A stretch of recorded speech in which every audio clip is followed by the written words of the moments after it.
What if I told you that everything you're doing to grow your business right now is, well, cute, but utterly inefficient? What if I told you that you could not only double, not only triple, but you could 17 times your business in the next 12 to 24 months with what I'm going to show you in this episode? Now, if you think I'm full of it, if you think that sounds too good to be true, I don't blame you. But I want you to stick with me because I want to show you the exact process I'm using with my partners today. The predictable, the replicatable, the proven process that you'll be able to use as well just by following these steps. One of my partners sent me this message just the other day.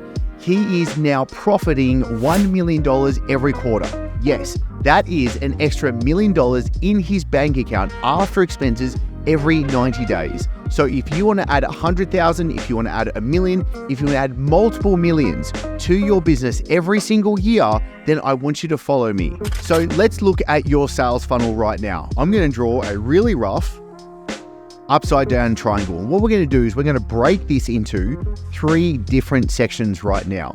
What we need to understand is we need to be able to take people through a journey. We need to be able to take your leads and your potential clients through a journey. And it starts with number 1 called audience building. This is what some marketers top of funnel. And if that's a little bit too mumbo jumbo, I don't blame you whatsoever. But what happens is the people that are going to be at top of funnel, the people that don't know you effectively, they're going to be skeptical. This is you being able to actually get people that don't know you to know you and start building that know, like, and trust factor with them. So we call this the audience building framework. Secondly, we move into the second tier. We call this the middle of funnel.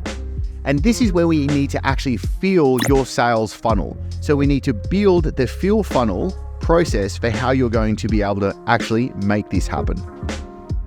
Now, the idea is people are going to go from skeptical, they're now going to become curious. We need to be able to get them to understand that, hey, the problem, the pain point that they have, you are now going to be able to start to solve that pain point. But there's going to be skepticism. Once we break through that skepticism, they now become curious. And this is where we come to the actual bottom of funnel. And then this is where we become the third campaign. We call this the application filling campaign. Now, specifically in this episode, I'm really talking to a coach, a service-based business that is selling what some will call a high-ticket program. This isn't going to be specifically for someone that's selling just a straight-out course or a membership site, but we can dive into that, but the actual principles will still stay down to this. So we go from skeptical to curious. Now what we have is we have hot new leads. So when we build out these 3 different campaigns, we're going to be able to have people that are going from skeptical to curious to hot. We get people that don't know you to start knowing you, to being extremely intrigued, wanting to then actually buy your things.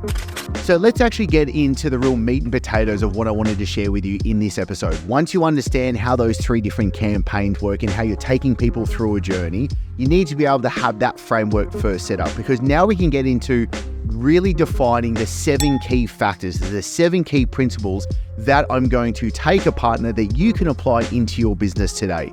And the idea is we're not going to try and make some radical changes. That's not the case at all. What we're going to do is we're going to make some very effective, efficient, and powerful needed changes inside of each 7 of these processes.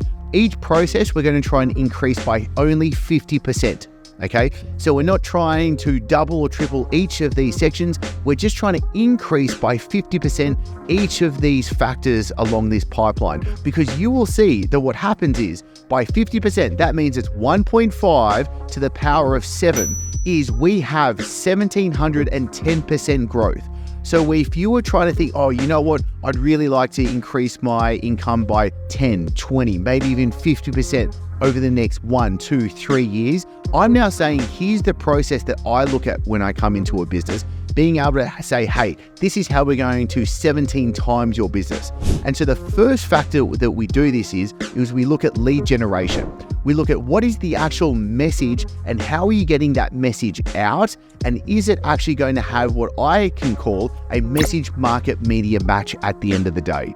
By increasing the amount of leads by 50%, this is the first factor that I'm going to look at in how I can grow your business by 17 times. The second factor is we want to increase conversions by 50%. and by only 50% becomes really easy when you actually break this down, because conversions I will initially look at as 4 different factors.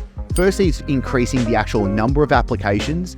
Then it's by increasing the number of booked calls. Then it's increasing the show rate, and then it's increasing the actual conversion sales in the conversation itself.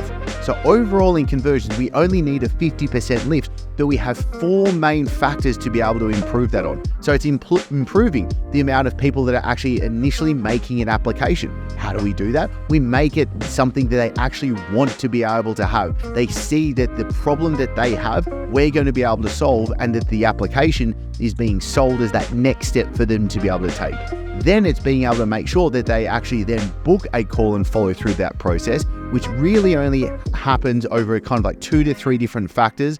As most of the time when I look at an application call process in a coaching business, this is one of the biggest leaky pipelines. This is one of the biggest holes that they might have, where leads are falling through and they're not doing anything about it. But then it's the actual show up rate. And this is where we can increase the show up rate of people actually showing up to the calls. Now, for an example, you can see here, I was able to increase one partner's show up rate. They were about 50%. They're now at 91% show up rate as well. So we nearly increased by double the amount of people just showing the rate. So you can see if I need to lift conversions by only 50%, that can pretty easily be done. And then lastly, it's actually the conversations in the conversions as well. So how can we increase the amount of people that are saying yes, and they're not going to be saying things like, this is too expensive, let me think about it, let me talk to my partner, my husband, my wife, or whatever it is. Essentially, they're just saying like, hey, I actually don't trust you. I don't trust that you're going to be able to actually get me the result, and being able to take care of money objections at the same time.